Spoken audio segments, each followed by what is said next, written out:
Hello, everyone. Hi, I know it's late. So we're gonna have a little bit of a bedtime story. I've got a stack of books right next to me, and we will be reading them.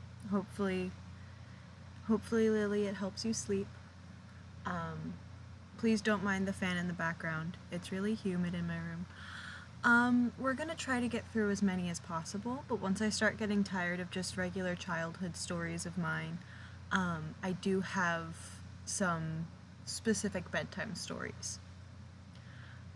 So it consists of, some some Dr. Seuss, some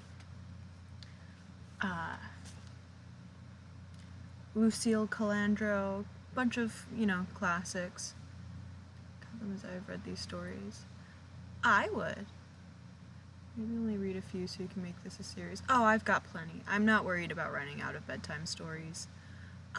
Like I said, my mom was a kindergarten teacher for 14 years. And on top of that, she loved reading to us as kids and did not let any of her books go.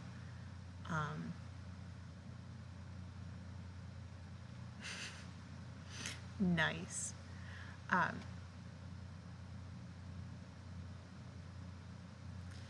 Goodreads. Yes. Nice numbers. So I'm not all that worried about running out of books. We will do a couple. We'll see how long it takes us to get through some of them. I have also some Shel Silverstein books for when I do feel like doing poetry, and those will take me a couple streams to get through. Lily, I do use the Goodread app. Not as much as I should, depending on how I read, but I do read it. I do use it.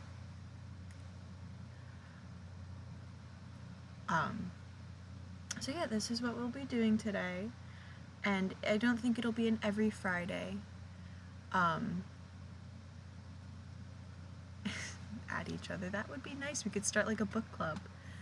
That could be our other Fridays. We could do book clubs on one Friday and then bedtime stories on another. So yes, I know this was supposed to be yesterday's stream, but Rambo took me out and we had fun with Rambo and Rambo's sister, so I didn't end up coming back until late to blame me for it. Yes, blame Rambo. So yeah, I also wanted to let you guys know before we started stream that this month might be a little bit, I did buy perler beads. I also bought diamond art paintings. Lily, it was worth it. I also sent some pictures of my new hair in the Discord. They're not very good, but they're, you wanted pictures of my face, you've got pictures of my face. This month might be a little bit rocky for streams. I will have to be helping my dad out a lot with his work. So some of my streams might be a little bit later, some might be a little bit shorter. Rambo, we're not getting into that right now. Okay, I opened a soda not realizing it was going to explode. So I do apologize for that. Just bear with me for this month.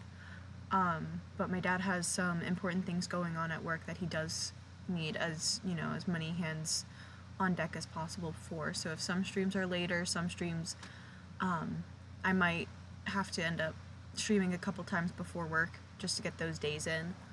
Or I might have to do IOU streams like today is.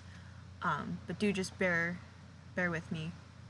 Yes, Rambo, I know you're very excited for those morning streams. I don't know why you torture me so. It should only just be for this month. After this month, it should be significantly more consistent. But I do appreciate you guys bearing with me. So I am actually not going to switch screens for this. We're going to do this classic storytime circle way, where I just scoot off to the side and hold the book here. So Lily, you might be getting more Get Ready With Me streams. It was more so when I was working overnights. Now that I'm back to 8 to 4, I might actually catch morning streams.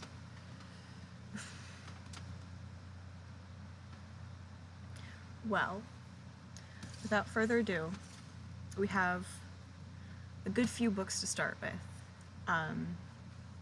So we are...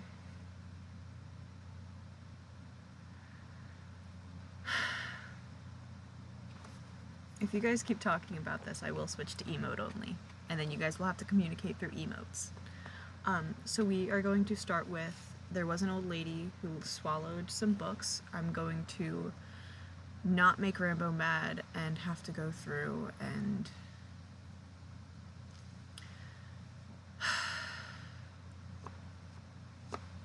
You didn't have to.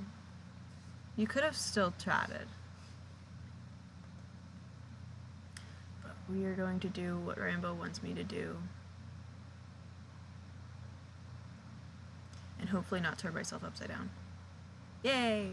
Alright, so now you guys can read along with me. I look so weird this way. So we will be reading There Was an Old Lady Who Swallowed Some Books by Lucille Colandro and illustrated by Jared Lee.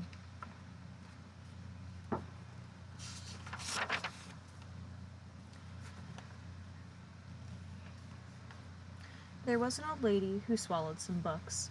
I don't know why she swallowed those books, but she didn't get any looks. There was an old lady who swallowed a pen. She was happy again when she swallowed that pen. She swallowed the pen to write in the books. I don't know why she swallowed the books, but she didn't get any looks. There was an old lady who swallowed a pencil case. Without leaving a trace, she swallowed that pencil case.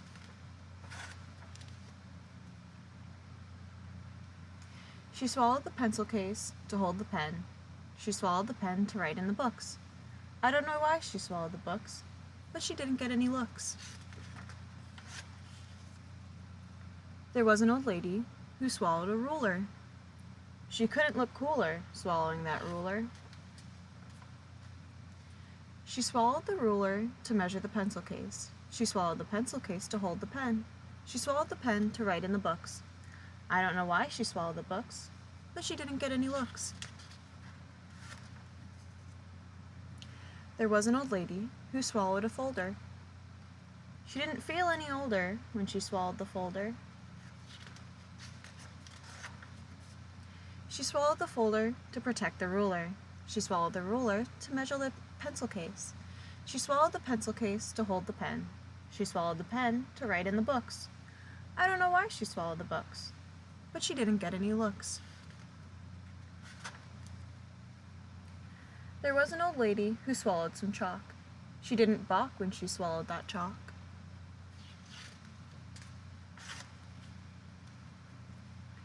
She swallowed the chalk to decorate the folder. She swallowed the folder to protect the ruler.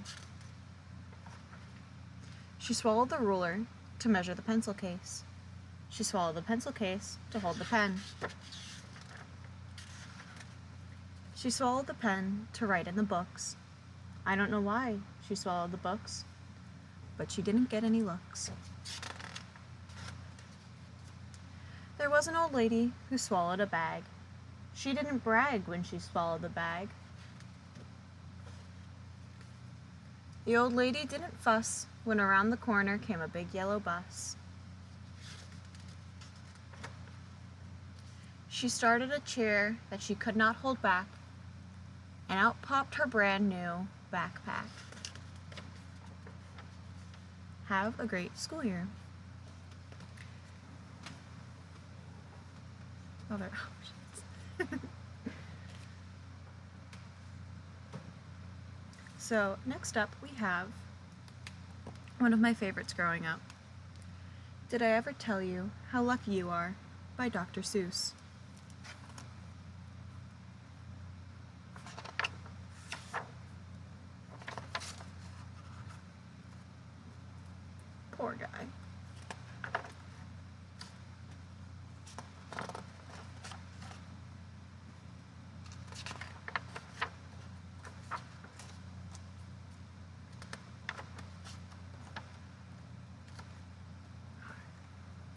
When I was quite young and quite small for my size, I met an old man in the desert of Dries, and he sang me a song I will never forget. At least, well, I haven't forgotten it yet. He sat in a terribly prickly place, but he sang with a sunny, sweet smile on his face. When you think things are bad, when you feel sour and blue, when you start to get mad, you should do what I do. Just tell yourself, ducky, you're really quite lucky. Some people are much more, oh, ever so much more, oh, muchly, much, much more unlucky than you. Be glad you don't work on the Bunglebug Bridge that they're building across their Booger Bay at Bum Ridge. It's a troublesome world. All the people who are in it are troubled with troubles almost every minute. You ought to be thankful, a whole heaping lot, for the places and people. You're lucky you're not.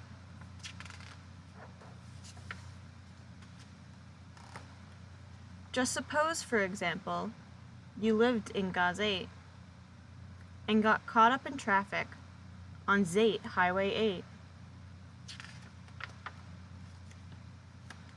Or suppose, just for instance, you lived in Gazer with your bedroom up here and your bathroom up there. Suppose, just suppose, you were poor Herbie Hart, who has taken his thorn dim bum later apart. He will never get it together, I'm sure. He will never know if the gick or the gore. He will never fit into the scrux or the snucks or the snore. Yes, ducky, you're lucky. You're not Herbie Hart, who has taken his throm dim belater apart. Think they work you too hard? Think of poor Allie Snard. He has to mow grass in his uncle's backyard, and it's quick-growing grass, and it grows as he mows it. The faster he mows it, the faster he grows it. And all that his stingy old uncle will pay for his shoving that mower around in the hay is the piffluous play of 2 duklas a day, and Allie can't live on such piffluous pay. So, he has to paint flagpoles on Sundays and grooves. How lucky you are, you don't live in his shoes.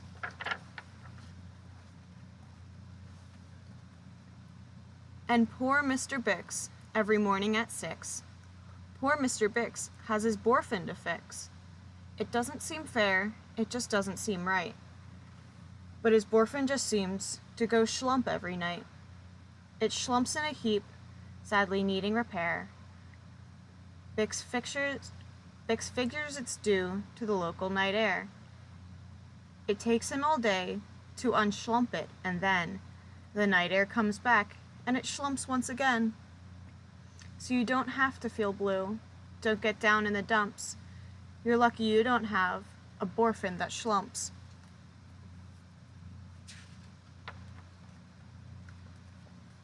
And while we're at it, consider the schlaws. The crumplehorn web-footed green-bearded schlaws, whose tail is entailed with unsolvable knots. If he isn't muchly more worse off than you, I'll eat my umbrella. That's just what I'll do. And you're lucky indeed you don't ride on a camel. To ride on a camel, you sit on a whammel, held on by a button that's known as a faddle, and boy, if your old whammel faddle gets loose, I'm telling you, ducky, you're gone like a goose. And poor Mr. Potter, T-cross-our-eye daughter, he has to cross T's and he has to dot I's in an I&T factory out in Van Nuys. Oh, the jobs people work at out west near Hotch Hotch. There's a Hotcher bee watcher. His job is to watch, to keep both his eyes on the lazy town bee. A bee that is watched will work harder, you see. Well, he watched and he watched, but in spite of his watch, That bee didn't work harder, not much. So then somebody said, our old bee watching man just isn't bee watching as hard as he can. He ought to be watched by another hotch-hotcher. The thing that we need is a bee watcher. Well, the bee watcher watched the bee watcher.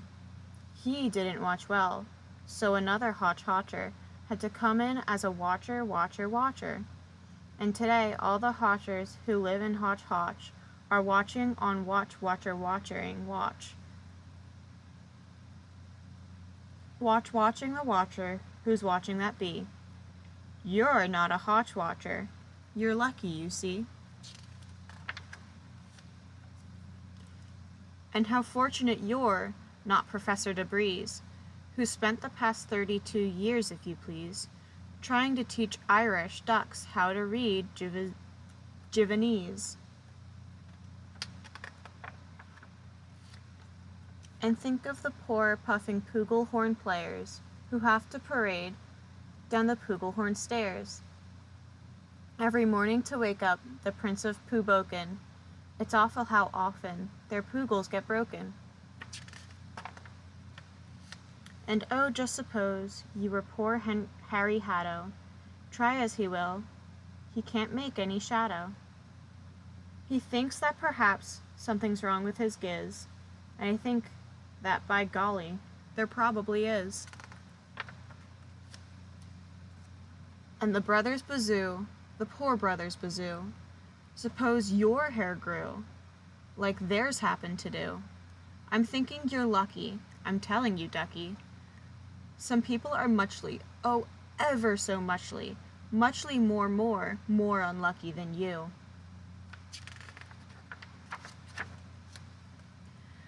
And suppose that you lived in that forest in France, where the average young person just hasn't a chance to escape from the perilous, pants-eating plants. But your pants are safe. You're a fortunate guy. And you ought to be shouting, how lucky am I?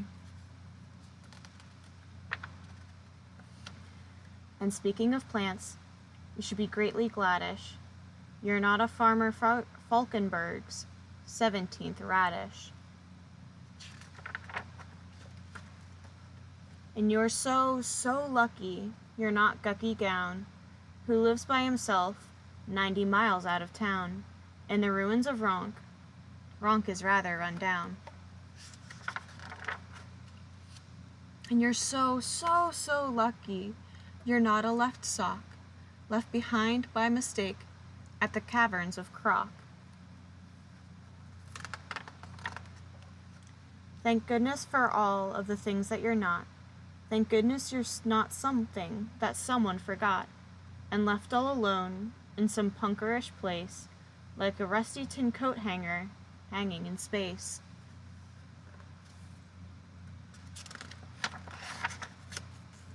That's why I say, ducky, don't grumble, don't stew. Some critters are much, ever so much, so muchly much more unlucky than you.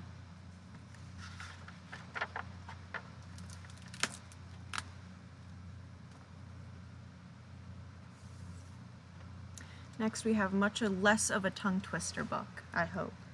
The Paper Bag Princess by Robert N.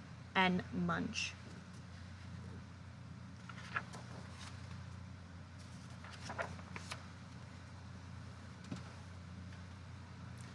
Elizabeth was a beautiful princess. She lived in a castle and had expensive princess clothes. She was going to marry a prince named Ronald.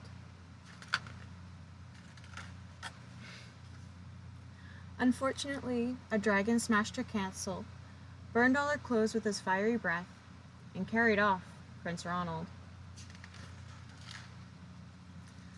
Elizabeth decided to chase the dragon and get Ronald back. She looked everywhere for something to wear, but the only thing she could find that was not burnt was a paper bag. So she put on the paper bag and followed the dragon. He was easy to follow because he left a trail of burnt forests and horses' bones. Finally, Elizabeth came to a cave with a large door. that had a huge knocker on it. She took hold of the knocker and banged on the door. The dragon stuck out his nose out of the door and said, "Well, a princess! I love to eat princesses, but I've already eaten a whole castle today. I am a very busy dragon. Come back tomorrow." He slammed the door so fast that Elizabeth almost got her nose caught. Elizabeth grabbed the knocker and banged on the door again. The dragon stuck his nose out of the door and said, "Go away. I love to eat princesses, but I have already eaten a whole castle today. I am a very busy dragon. Come back tomorrow." "Wait!" shouted Elizabeth. "Is it true that you are the smartest and fiercest dragon in the whole world?" "Yes," said the dragon. "Is it true," said Elizabeth, "that you can burn up 10 forests with your fiery breath?" "Oh, yes," said the dragon, and he took a huge, deep breath and breathed out so much fire that he burned up 50 forests. "Fantastic," said Elizabeth, and the dragon took another huge breath and breathed out so much fire that he burnt up 100 forests. "Magnificent," said Elizabeth, and the dragon took another huge breath, but this time nothing came out.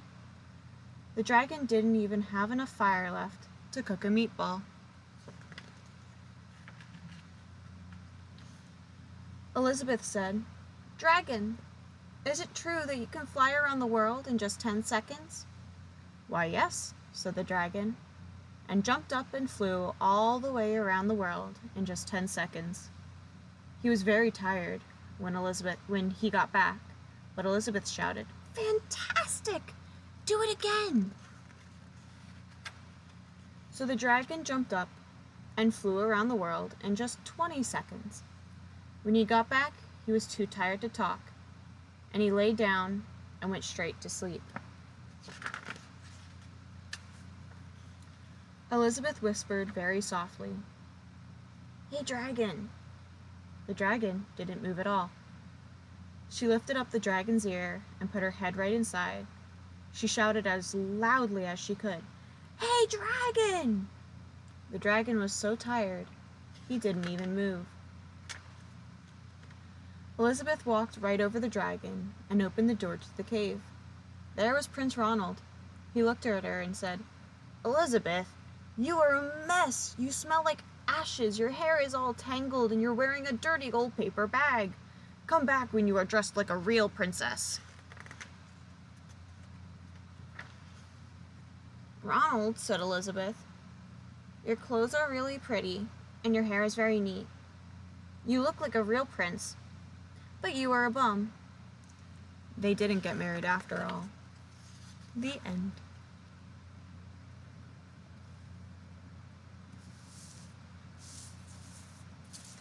Now, this next one is one that I just got yesterday, and it makes me emotional to read, so if I tear up, I do apologize. But it is Because of You, Dad, written by Kobe Yamada, illustrated by Natalie Russell.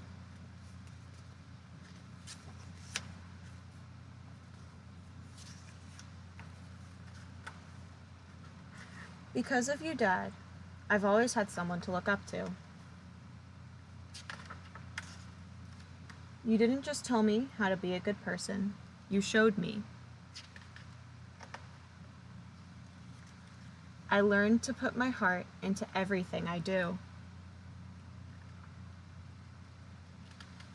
Because of you, life is filled with laughter, stories, and adventures.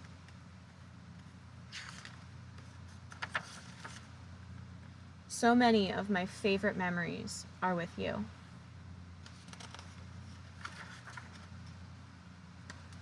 You made time for me, even when it wasn't easy to find the time. Because of you, Dad, I know what it's like to have someone who sees the best in me.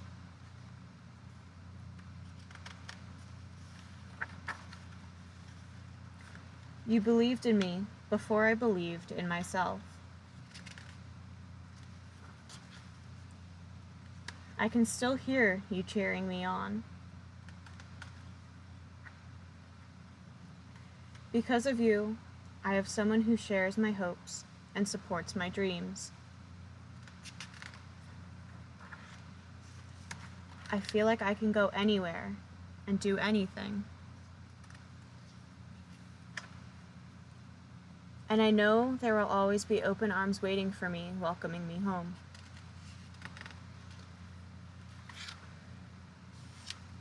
Because of you, Dad, I know who I am.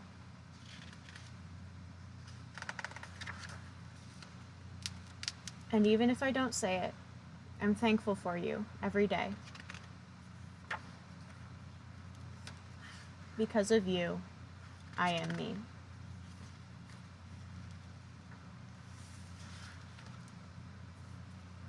Short and sweet, but it means a lot.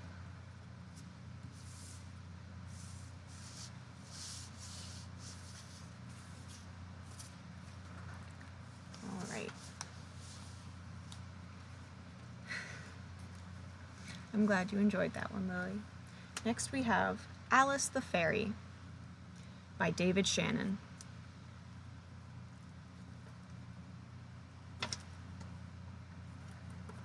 This one's a bit of a bigger book.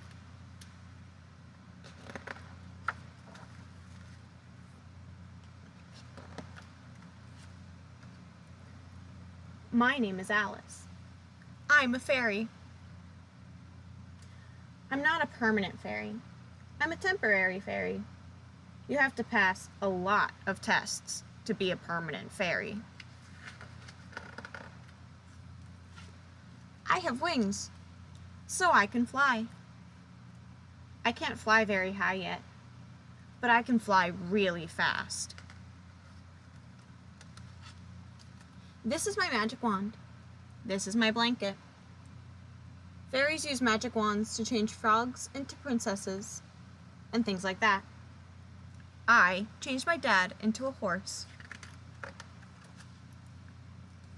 One time, my mom made cookies for my dad, so I turned them into mine. I felt bad about the cookies, so I thought I'd whip up a new outfit for my dad. Did I tell you he's the Duke of Morningside Drive? Well, he is. And the outfit consists of a plaid velvet shirt, golden sparkly pants, purplish pinkish shoes, my favorite color. But clothes were too hard, so I made him a new crown instead.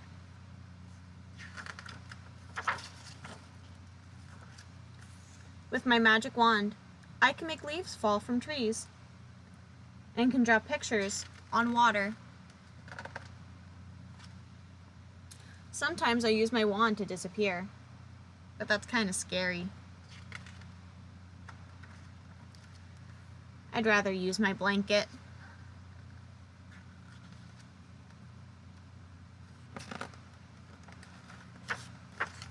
Of course, I also have a magic mirror. Mirror, mirror on the wall, who's the fairest of them all? Well, what do you know? It's me, Alice. Thank you, mirror. Fairy dust is very useful. I use it to turn oatmeal into a cake. Casting spells is another important part of being a fairy. Watch me make my dog float on the ceiling. Hocus pocus croakin' docus, howlin' token riggin' folkin', doggin' floggin' biddle noggin. Okay, that one needs a little work. But a fairy must be very careful with magic. Once, I accidentally turned my white dress into a red one. That made the Duchess so mad she locked me in the tower forever. I got away, though. A fairy's life is filled with danger. Broccoli is often poisoned by the wicked Duchess and should never be eaten. Fairies also hate baths. I'd like to turn my bath water into strawberry jello. That would be fun. But I don't know how yet. You have to be a permanent fairy to do tricks like that. They go to advanced fairy school to learn how. I'm supposed to learn how to make clothes, get up off the floor, and dance around and line up in the closet.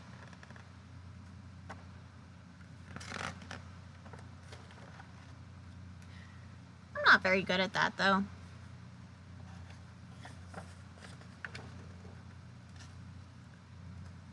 I'll probably be a temporary fairy forever.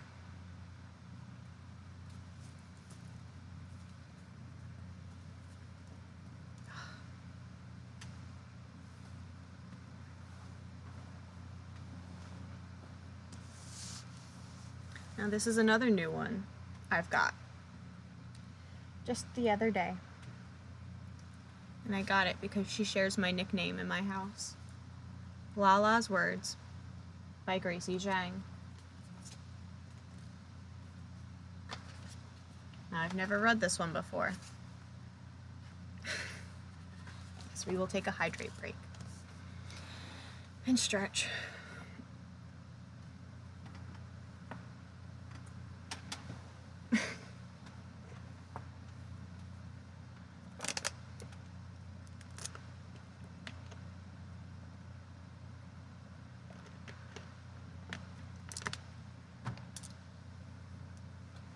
Okay. You ready?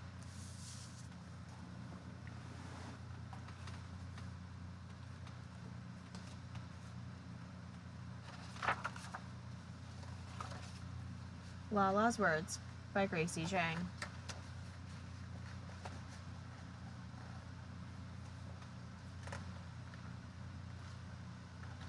Hot, hot, hot. The sidewalks steamed and the sun hung heavy in the sky. Everyone was still. Lala was not. Lala jumped and ran and tripped and fell. Lala was sweaty, and her clothes always torn. Lala, stay still, her mother said. What child is as rough as you? Lala didn't know, but she did know she liked to go outside. Past Mr. Piatek, with his radio around the corner, down the block. Over the fence, in a patch of dirt and concrete, grew short green weeds and leaves, a place of Lala's own. Hello, hello, friends, Lala whispered. Every morning, Lala ran to her garden. Through the heat, she carried a pot of water, but it was her kind words that made the plants sway and nod. You are stripy and lovely, Lala said. Stop playing with weeds and leaves. You're covered in dirt, cried her mother. Go strong and tall, my friends, said Lala. Be still and quiet, said her mother. You are so very special, sighed Lala. On the hottest day of summer, Lala's mother had enough. No more, Lala. No more jibber-jabber in dirt and grass. Today, you are staying home. Lala cried and cried. Who would visit her little friends? So Lala stayed inside, out from the melting heat. From the window, she counted buses wheezing past, listened to Mr. Piatek hum with his radio, and waved politely when Rosie passed by with her groceries. Throughout the day, she whispered softly, Hello. Hello, friends. At night, the moon rose like a bright eye. Out her window, Lala whispered to her plants, Good night, my friends. I love you very much. The next morning, the sun didn't burn so strong. It was cool, cool, cool, and breezy under a great big shade. Hector was the first to see. When he looked out his window, he whistled long and hard. Well, look at that. Lala's friends had grown strong and tall.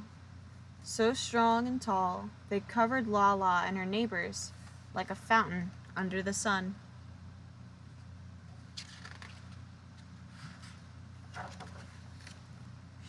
They had been listening every day that summer. So deeply they listened to Lala's words, they had come to find her through the warm night air. "Magnificent, my magnificent friends!" cried Lala. Lala ran down the stairs. Her mother was staring out the door.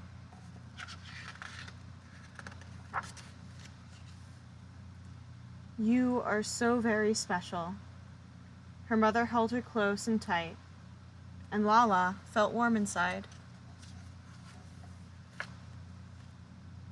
"I love you, my amazing girl. Go out and play." And Lala did. The end.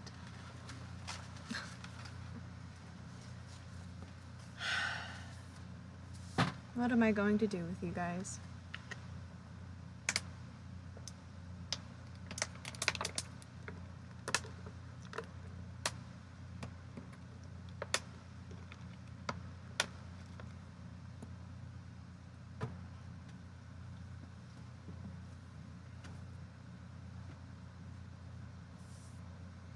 Okay.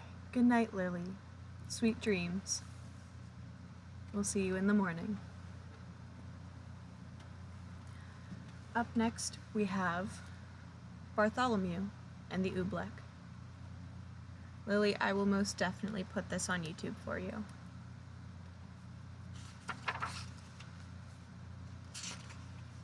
Bartholomew and the Oobleck, written and illustrated by Dr. Seuss.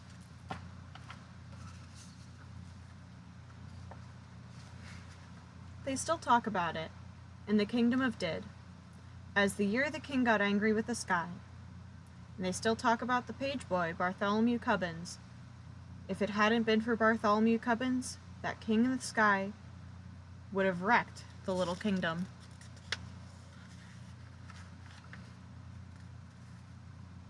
Bartholomew had seen the king get angry many, many times before, but that year, when His Majesty started growling at the sky, Bartholomew Cubbins just didn't know what to make of it. Yet all that year, the old king did it. All year long he stared up into the air above his kingdom, muttering and sputtering through his royal whiskers. "Humph! The things that come down from the sky." All spring, when the rain came down, he growled at that. All summer, when the sunshine came down, he growled at that. All autumn, when the fog came down, he growled at that. And that winter, when the snow came down, he started shouting, "This snow, this fog, this sunshine, this rain, bah! These four things that come down from the sky." "But King Derwin," Bartholomew tried to calm him, "you've always had these same four things come down." "That's just the trouble," bellowed the king. "Every year the same four things. I'm mighty tired of those old things. I want something new to come down." "Something new to come down?" Bartholomew gasped. "That's impossible, Your Majesty. You just can't have it." "Boy, don't you dare tell me what I can or cannot have. Remember, Bartholomew, I am king." "I know, sire," said Bartholomew. "You rule all the land and you rule all the people. But even kings can't rule the sky." "Can't, eh?" His Majesty flew into a terrible rage. Well, maybe other kings can't do it, but maybe I'm the one king who can. You mark my words, Bartholomew Cubbins, I will have something new come down." But how to get something new to come down? It was rather hard to think up, and for many days the old king stomped around, trying to figure out some way to do it. Then finally, late one night, when all the lords and ladies of the palace were fast asleep, just as the king was buttoning his royal nightshirt, he suddenly stopped still. A strange, wild light began to shine on his gray-green eyes.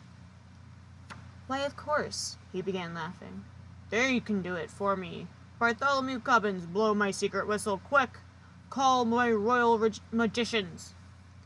Your magicians, your majesty? Bartholomew shivered. Oh no, your majesty, you can't call them. You hold your tongue, Bartholomew Cubbins, you do as I command you. Blow my whistle. Yes, sire, Bartholomew bowed. But your majesty, I still think that you may be very sorry. He took the king's secret whistle from its secret hook. He blew a long, low blast down the king's back secret stairway. And a moment later, he heard them coming up from their musty hole beneath the dungeon. Up the empty midnight tunnel to the royal bedchamber tower came the magicians on their padded, shuffling feet. Up and right into the room they came, chanting. Shuffle, duffle, muzzle, muff, fisto, wista, mysticuff. We are men of groans and howls, mystic men who eat boiled owls.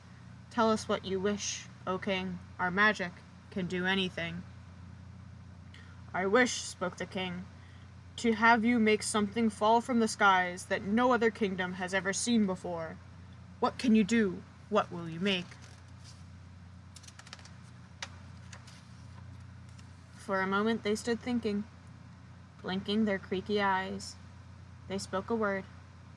One word. Oobleck. Oobleck, asked the king. What will it look like? Won't look like rain, won't look like snow, won't look like fog, that's all we know. We just can't tell you any more. We've never made Oobleck before. They bowed. They started toward the door. We go now to our secret cave, on mystic mountain Nikatave. There, all night long, we work for you, and you'll have Oobleck when we're through.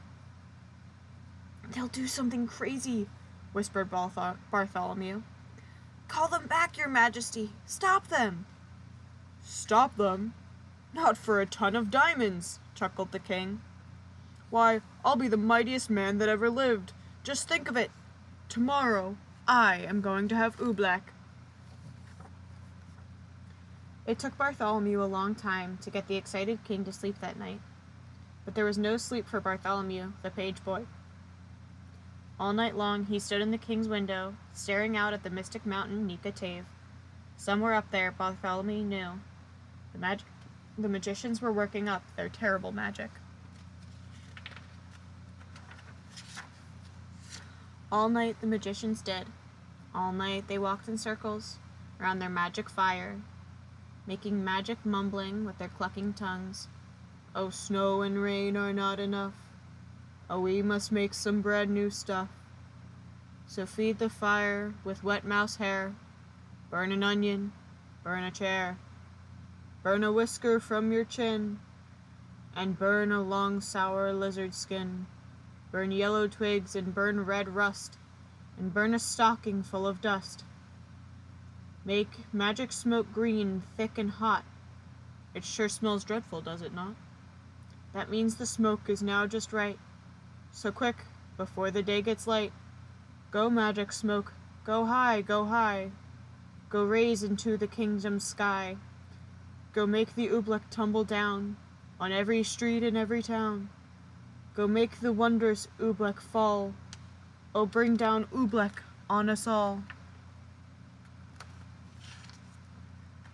Dawn was just breaking, and Bartholomew was still standing, trembling, watching at the bedchamber window. But now, as the sun rose, Bartholomew smiled. Those silly magicians hadn't done a thing. Then, suddenly, Bartholomew Cubbins stopped smiling. Was he seeing things? No. There was something strange up there in the sky. At first it seemed like a little greenish cloud, just a wisp of greenish steam. But now it was coming lower, closer, down toward the fields and farms and houses of the sleeping little kingdom. It was swirling around the topmost turrets of the palace. Tiny little greenish specks were shimmering in the air right above his head. Queer little greenish blobs, just about the size of grape seeds. He stretched out his hand. He started to catch one. Then he pulled his hand back. There was something frightening about those blobs. Bartholomew slammed the window shut. "Wake up, Your Majesty," he shouted. "Your oobleck! It's falling!" The king sprang out of his royal bedsheets. "By my royal whiskers, it is!" he cried. "Oh, that beautiful oobleck! And it's mine! Oh, mine!" "I don't like the looks of those blobs, sire," said Bartholomew. "They're coming down now, as big as greenish peanuts." "The bigger the better," laughed the king. "Oh, what a day! I'm going to make it a holiday! I want every man and woman and child in my kingdom to go out and dance in my glorious oobleck." "Out in that stuff?" asked Bartholomew. "Do you really think it's safe, sire?" "Stop asking foolish questions," snapped the king. "Boy, you run to my royal bell tower. Make my royal bell ringer. Tell him to ring the great holiday bell." For a moment, Bartholomew Cubbins didn't move. "Run!" barked the king, and Bartholomew ran. Across the sleeping palace Bartholomew ran. Then up the ladder of the high bell tower, he climbed to the bell ringer's little cubbyhole in the belfry. "Ring your bell," he called.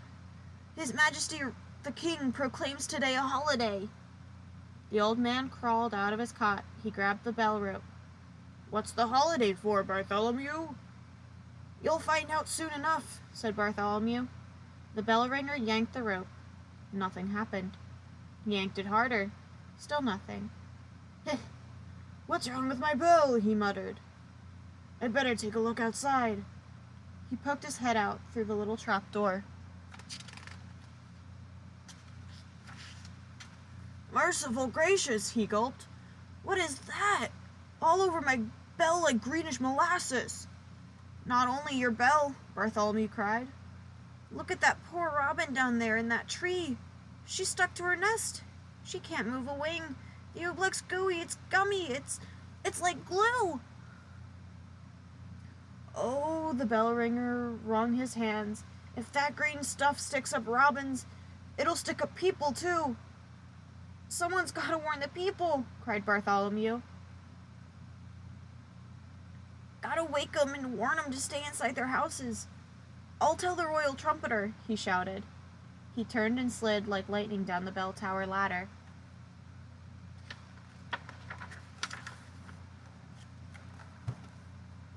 To the trumpeter's tower raced Bartholomew Cubbins, and on up the steps, 4 stairs at a time. As he ran, he could hear the plop, plop of the oobleck on the window panes. It was pulting against the palace walls, as big as greenish cupcakes now. He yanked the covers off the snoring trumpeter. He shoved his cold trumpet right into his sleepy hands. "Get up! Warn the people! Blow the alarm!" "Alarm?" yawned the trumpeter. Then his eyes saw the oobleck. "Those green things, Bartholomew! Where'd they come from?" "The king!" panted Bartholomew. "His royal magicians made them." The royal trumpeter leapt from his bed. Gosh, I can't do so many voices. That king of ours should be ashamed." He jabbed his trumpet out of the window. "I'll blow," he shouted. "The loudest alarm that's ever been heard in the kingdom of Did." But all the royal trumpeter blew was a glog. "My horn," he gulped. "One of those green things flew inside it." He tried to blow it out. He couldn't blow it out. He tried to shake it out. He couldn't shake it out. "I'll get it somehow," he yelled. "I'll pull it out." "No!" shouted Bartholomew. "Don't you touch it!" The trumpeter's hand was already in it. His fingers grabbed hold of the lump of oobleck. He could feel it squiggle around in his fist like a slippery potato dumpling made of rubber. He pulled with all his might. The oobleck began to stretch. Then gloing! The oobleck snapped back inside the trumpet. He yanked his arm back in it, right up to the elbow. "I can't wiggle a finger," the trumpeter wailed. Oh, Bartholomew, what'll I do? I don't know, and I hate to leave you stuck to your horn, but if you can't warn the people of the kingdom, I've got to find someone who can. Out of the room and down the stairs raced Bartholomew Cubbins. Down to the chamber of the captain of the guards. God. The captain was humming in front of his mirror, combing the ends of his handsome mustache. "Captain, do something!" shouted Bartholomew. "Do something? Why?" smiled the captain. "What's wrong?" "Captain, haven't you seen the dreadful oobleck? It's coming down now as big as greenish baseballs." "Oh, that stuff?" laughed the captain. "What's so dreadful about that, lad? I think it's rather pretty." "Captain," Bartholomew pleaded, "it's dangerous." "Nonsense," snorted the captain. "Lad, are you trying to frighten me? Captains, my boy, are afraid of nothing. That stuff's harmless, I'll show you. I'll eat some." "Eat some?" gasped Bartholomew. "Oh, no." But before Bartholomew could stop him, the captain was leaning out his window, scooping up some oobleck on the end of his sword. "Don't, Captain, don't!" The captain did. By the time Bartholomew dragged him back inside the room, his mouth was glued tight shut with the oobleck. He tried to speak, but no words came out. All the noble captain of the guards could do was blow a lot of little sticky greenish bubbles. "Forgive me for leaving you, Captain," said Bartholomew, "but a captain full of bubbles is no help at all." Bartholomew stretched the poor man out. He left them there in the chamber floor. Bartholomew went tearing through the zigzag palace hallways. "I'll get the king's horse! I'll ride through the country! I'll warn the people of the kingdom myself!" He pushed open the door that led to the royal stables. Bartholomew stopped. He could go no farther. The awful oobleck was plumping down, as big as greenish footballs now. Too late to warn the people of the kingdom. There were farmers in the fields getting stuck to hoes and plows. Goats were getting stuck to ducks. Geese were getting stuck to cows. Outside the palace, it was piling up. Great greenish tons of oobleck, deeper and deeper on every roof in the land. There was nothing Bartholomew Cubbins could do out there. Shaking his head sadly, he stepped back inside. But inside, a moment later, it was just as bad as out. With an angry roar, the oobleck was suddenly hitting the palace harder. It was battering and spattering against the walls, as big as greenish buckets full of gooey asparagus soup. Like a sinking sailboat, the whole palace was springing leaks. The oobleck was ripping the windows right off their hinges. It was dripping through the ceilings. It was rolling down the chimneys. It was coming in everywhere, even through the keyholes. From every bedroom in the palace came the howls of lords and ladies. Frightened in their nightgowns, they came jumping to their doors. "Go back to your beds! Get under your blankets!" Bartholomew Cubbins went crying through the halls. But no one paid the slightest attention. Everyone in the palace started rushing madly about. The royal cook rushed down to the royal kitchen. Bartholomew Cubbins saw him strapped there, stuck to 3 stew pots, a teacup, and a cat. The royal laundress rushed outside to save her laundry. Bartholomew saw her, stuck tight to the clothesline, between 2 woolen stockings and the king's best Sunday blouse.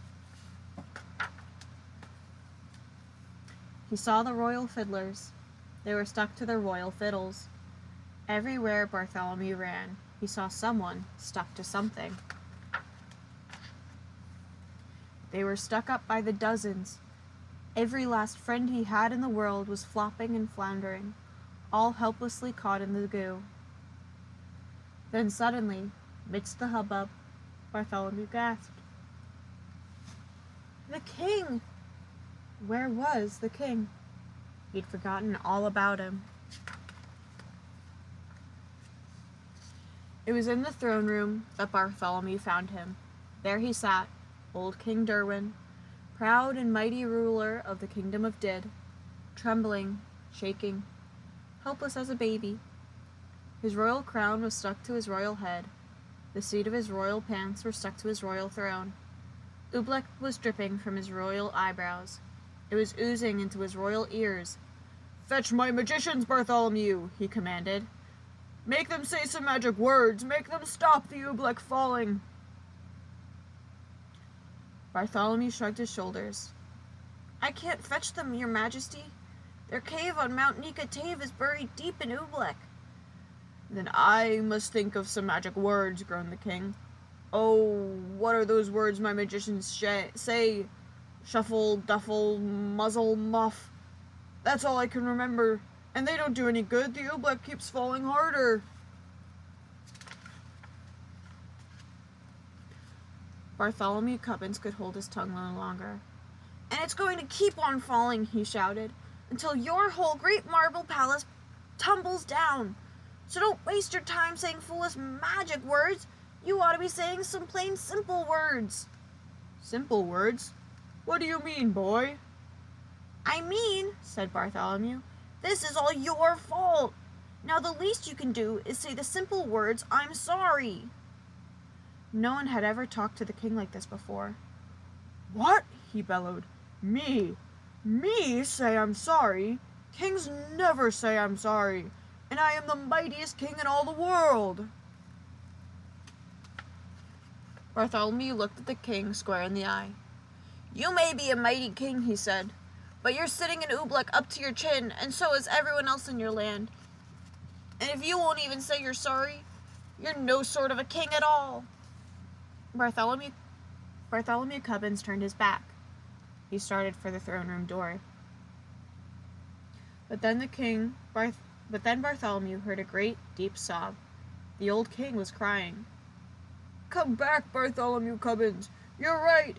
It is all my fault, and I am sorry. Oh, Bartholomew, I'm awfully, awfully sorry." And the moment the king spoke those words, something happened. Maybe there was something magic in those simple words, "I'm sorry." Maybe there was something magic in those simple words, "It's all my fault." Maybe there was, and maybe there wasn't. But they say as soon as the old king spoke them, the sun began to shine and fight its way through the storm. They say that the falling Oobleck blobs grew smaller and smaller and smaller. They say that all the Oobleck that was stuck on all the people and on all the animals of the kingdom of Did just simply, quietly melted away. And then they say Bartholomew took the old king by the sleeve and led him up the steps of the high bell tower. He put the bell rope into his majesty's royal hands, and the king himself rang the holiday bell. Then the king proclaimed a brand new national holiday in honor of the four perfect things that came down from the sky. The king now knew that these 4 old-fashioned things, the rain, the sunshine, the fog, and the snow, were good enough for any king in all the world, especially for him, old King Derwin of Did. The end.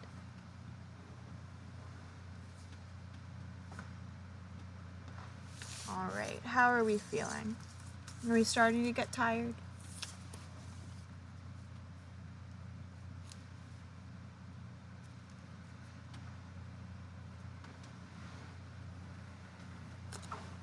Alright, I think next we'll read If You Give a Mouse a Cookie by Laura Jove Numeroff, illustrated by Felicia Bond.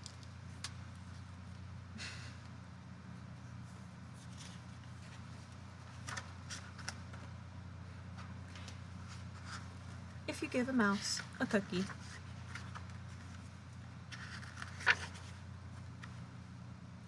If you give a mouse a cookie,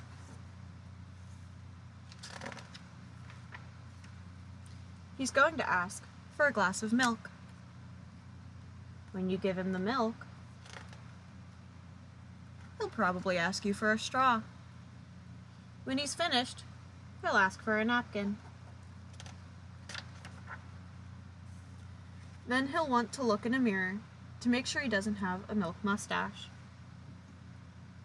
When he looks into the mirror, he might notice his hair needs a trim, so he'll probably ask for a pair of nail scissors.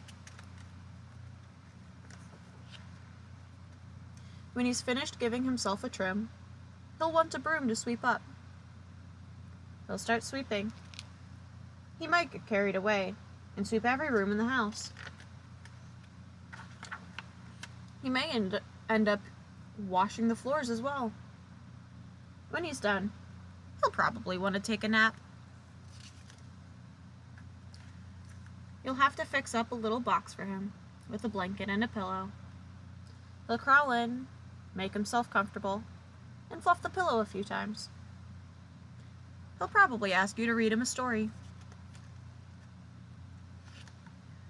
So you'll read to him from one of your books, and he'll ask to see the pictures. When he looks at the pictures, he'll get so excited, he'll want to draw one of his own. He'll ask for some paper and crayons. He'll draw a picture. When the picture is finished, he'll want to sign his name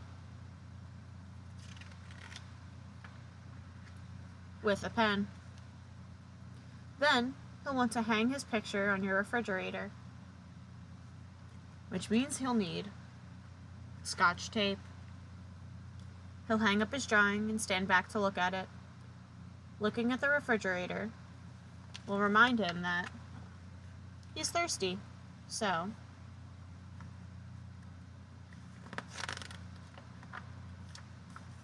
he'll ask for a glass of milk. And chances are, if he asks for a glass of milk,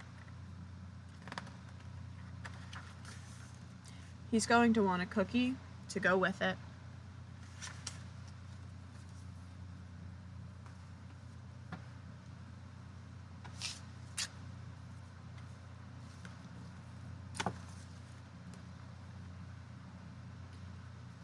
David Goes to School by David Shannon.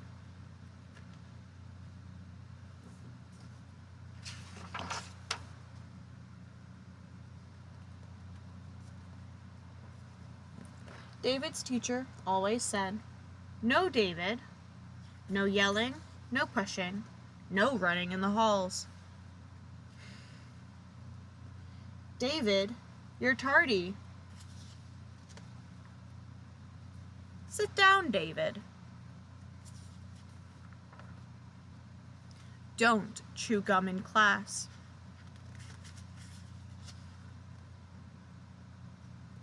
David, raise your hand. Keep your hands to yourself.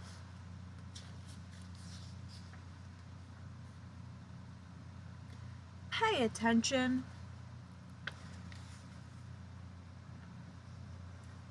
Wait your turn, David. I don't care who started it.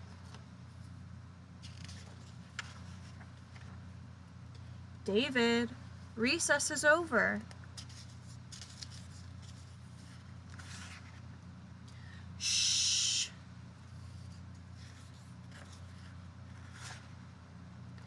Again. That's it, mister. You're staying after school. David, have you finished?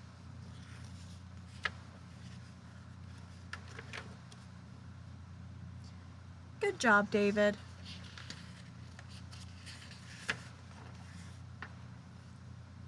Yes, David. You can go home now.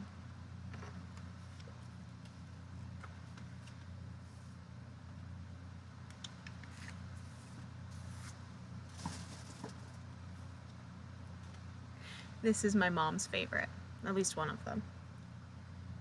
The day Jimmy's boa ate the wash. This one's a little smaller, we'll move you in.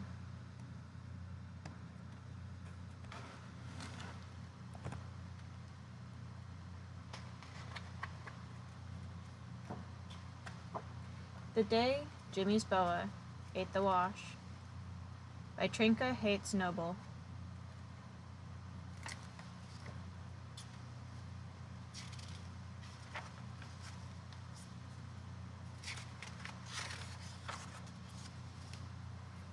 How was your class trip to the farm? Oh, boring. Kind of dull. Until the cow started crying. A cow? Crying? Yeah. You see, a haystack fell on her. But a haystack doesn't just fall over. It does if a farmer crashes into it with his tractor.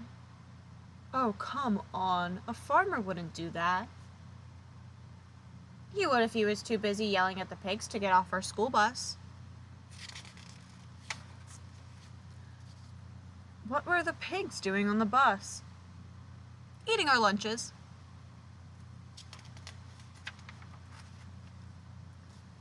Why were they eating your lunches? Because we threw their corn at each other, and they didn't have anything else to eat. Well, that makes sense. But why were you throwing corn? Because we ran out of eggs. Out of eggs? Why were you throwing eggs?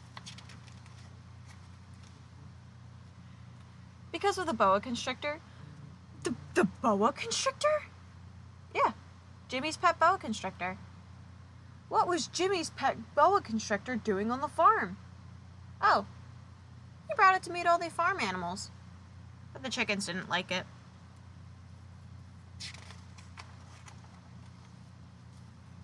You mean he took it into the hen house? Yeah, and the chickens started squonking and flying around.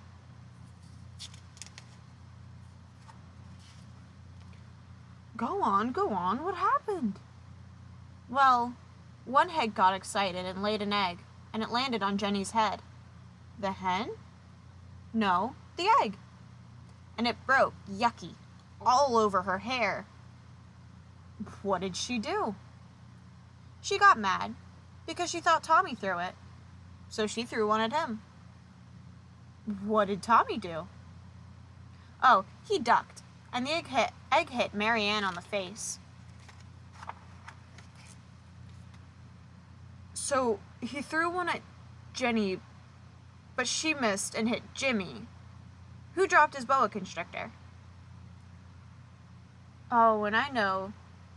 The next thing you knew, everyone was throwing eggs, right? Right. And when you ran out of eggs, you threw the pigs corn, right? Right again. Well, what finally stopped it?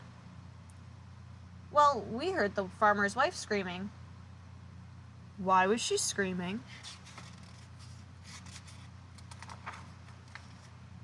We never found out, because Mrs. Stanley made us get on the bus, and we all sort of left in a hurry without the boa constrictor.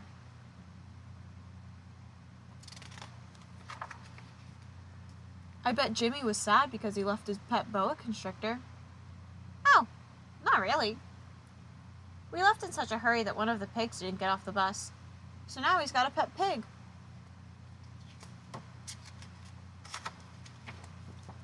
Boy, that sure sounds like an exciting trip. Yeah, I suppose. If you're the kind of kid that likes class trips to the farm.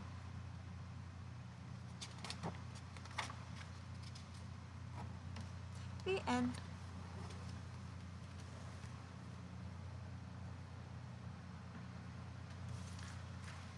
Alrighty.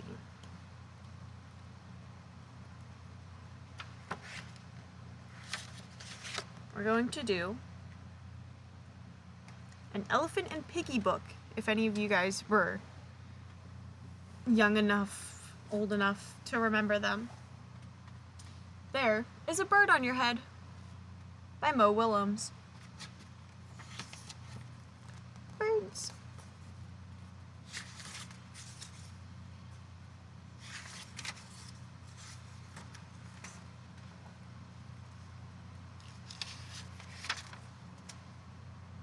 Piggy!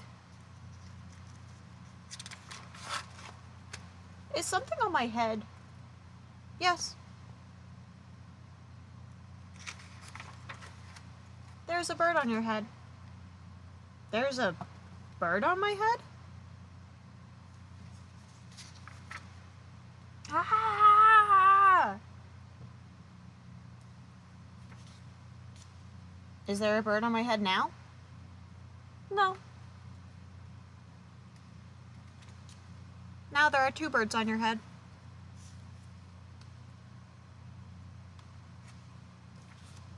What are 2 birds doing on my head? They're in love. The birds on my head are in love? They are lovebirds. Lovebirds? How do you know they are lovebirds? They're making a nest. 2 birds are making a nest on my head. Why would 2 birds make a nest on my head?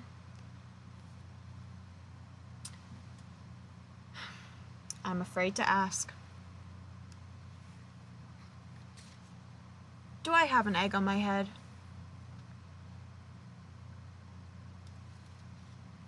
One, 2, 3. You have 3 eggs on your head. I do not want 3 eggs on my head.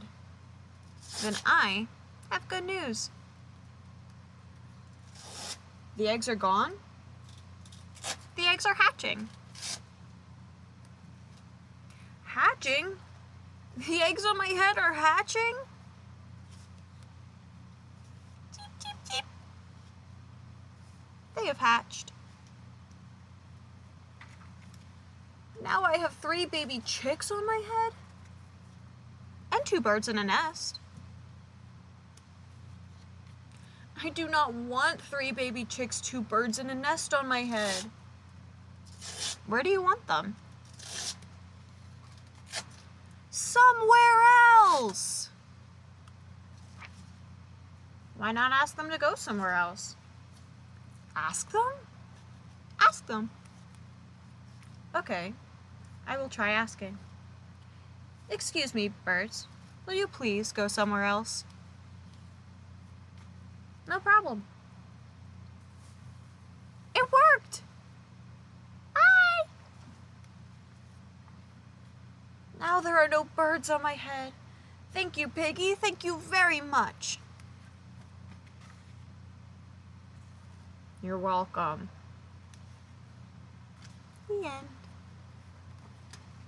Alright, we've got 1 children's book left, and then we're going to get into our 4 bedtime stories. At least what I consider bedtime stories. Next we have The Pigeon Finds a Hot Dog. Words and Pictures by Mo Willems. With special guest star, the duckling.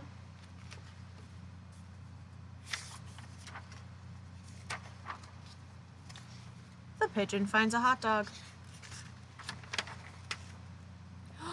Ooh, a hot dog. Yummy, yummy, yummy. Ah. May I help you? Is that a hot dog? Not a hot dog. My hot dog. I have a question. I've never had a hot dog before. What do they taste like?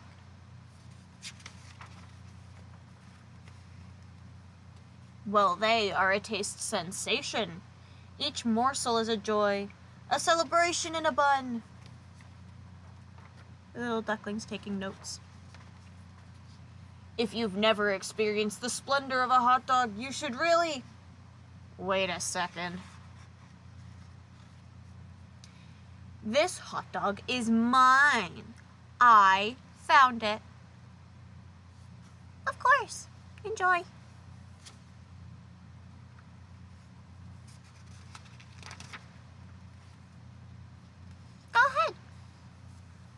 Ah. Did you say it tastes like chicken? Can you believe this guy? What? It just tastes like a hot dog, okay? Okay. So it doesn't taste like chicken then. Oh, for Pete's sake. Hey, I'm a curious bird. That's it! It's my hot dog, right? Mine. This is unbelievable. Finders keepers is what I say. I'm a curious bird. What does they taste like? Blah, blah, blah. I can't take it anymore. Yeah, right. What am I supposed to do? I think I've got an idea.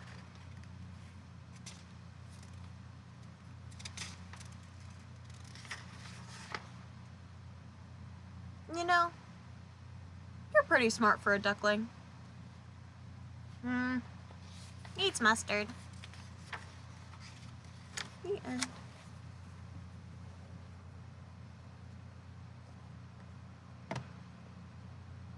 Alright.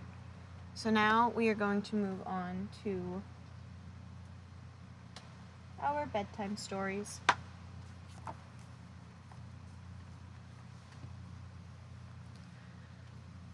We're going to start off with one of my favorite books of all times, Where the Wild Things Are.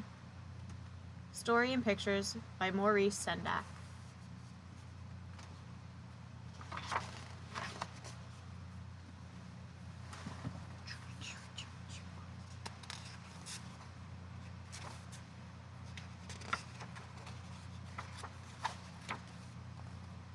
Where the Wild Things Are.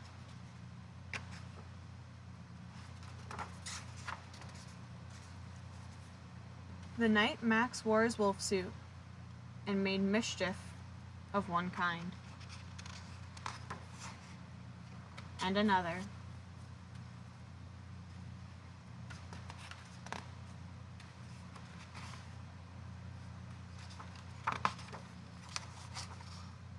His mother called him Wild Thing, and Max said, "I'll eat you up."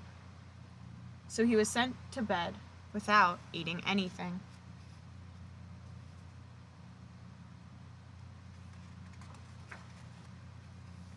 That night, in Max's room, a forest grew.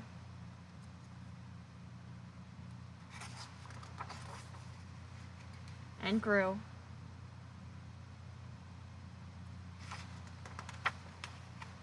And grew until his ceiling hung with vines, and the walls became the world all around. And an ocean tumbled by with a private boat for Max, and he sailed off through the night and day.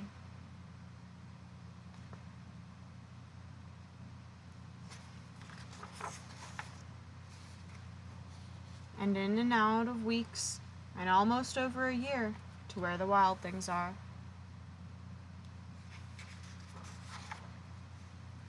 And when he came to the place where the wild things are, they roared their terrible roars and gnashed their terrible teeth and rolled their terrible eyes and showed their terrible claws.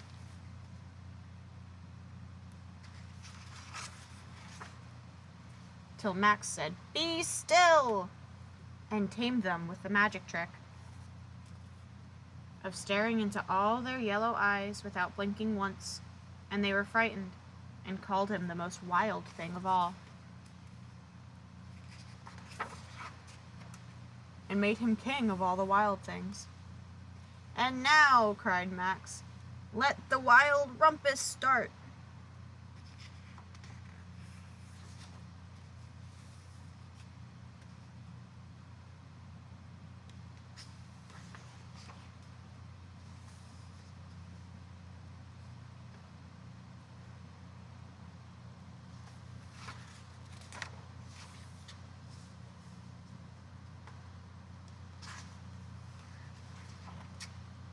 Now stop, said Max, and sent the wild things off to bed without their supper.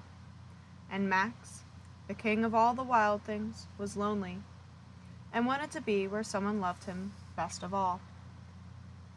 Then all around, from far away across the world, he smelled good things to eat. So he gave up being king of where the wild things are. But the wild things cried, "Oh, please don't go. We'll eat you up, we love you so." And Max said no.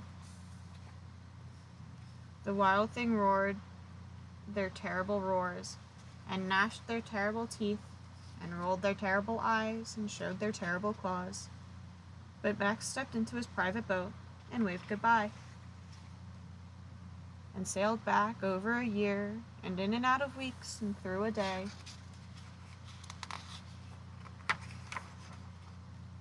And into the night of his very own room, where he found his supper waiting for him. The end.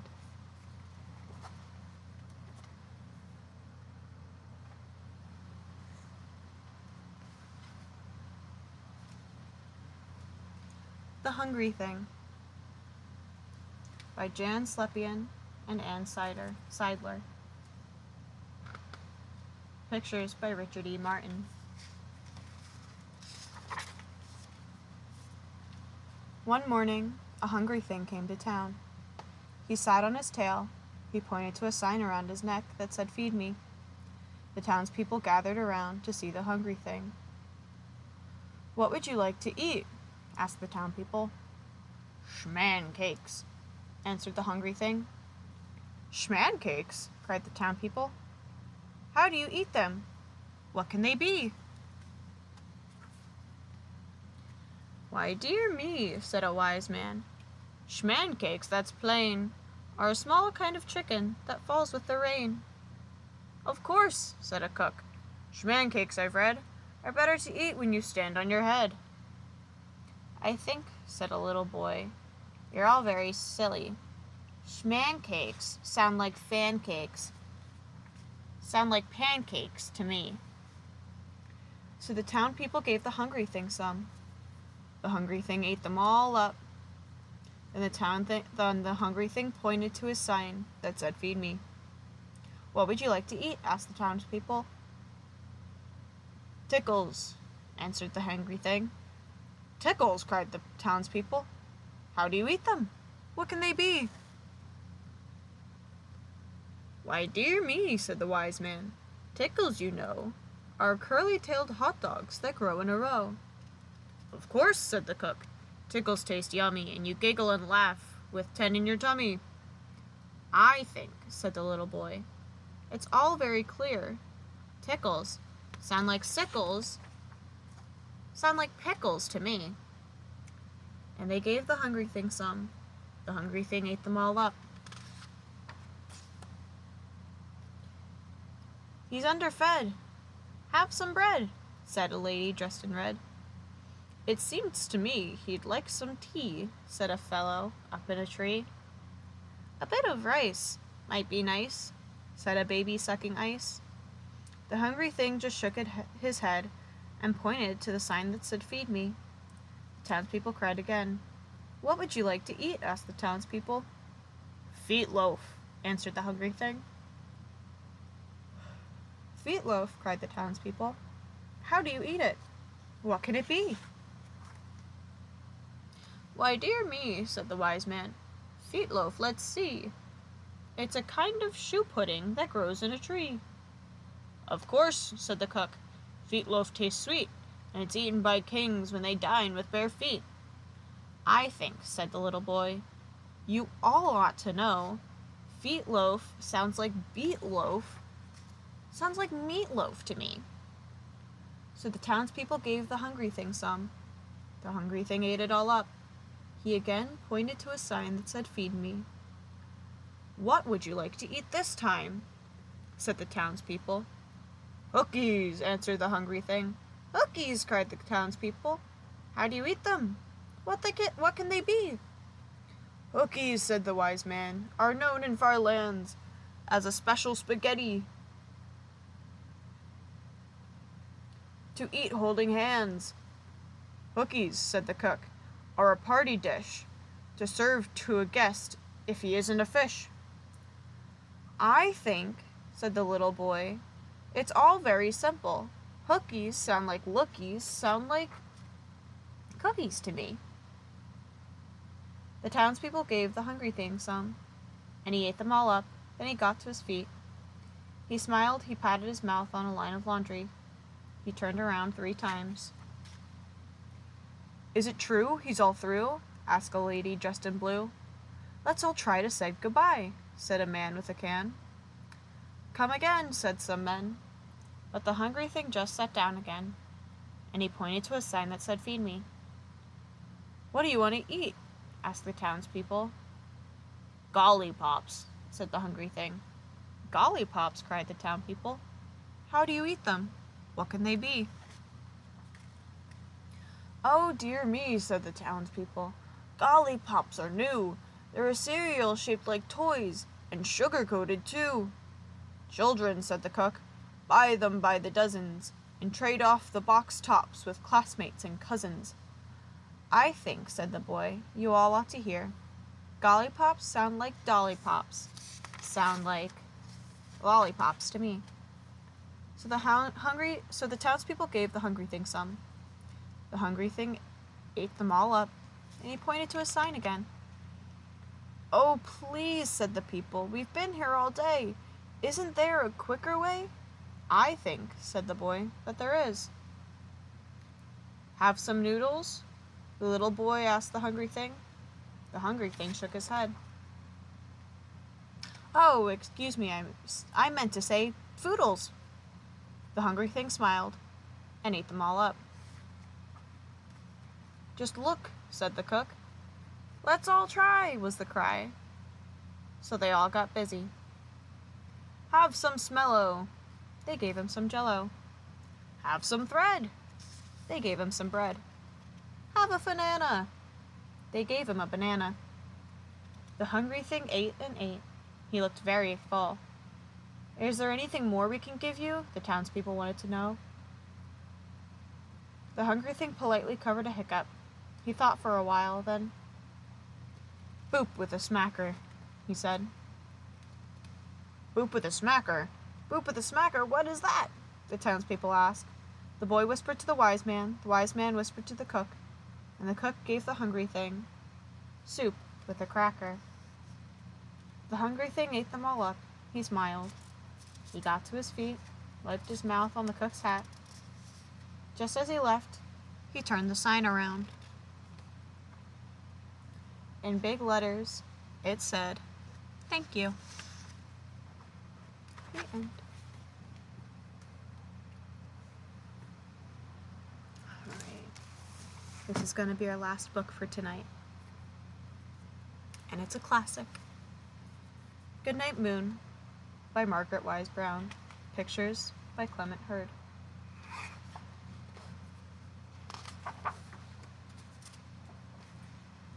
In the great green room, there was a telephone and a red balloon, and a picture of the cow jumping over the moon, and the 3 little bears sitting on chairs, and 2 little kittens, and a pair of mittens, and a little toy house, and a young mouse, and a comb and a brush, and a bowl full of mush, and a quiet old lady who was whispering, Hush. Good night, room. Good night, moon. Good night, cow jumping over the moon. Good night, light and the red balloon. Good night, bears. Good night, chairs. Good night, kittens. Good night, mittens. Good night, clocks and good night, socks. Good night, little house, and good night, mouse. Good night, comb and good night, brush. Good night, nobody, good night mush. And good night to the old lady, whispering, hush. Good night, stars. Good night, air. Good night, noises everywhere.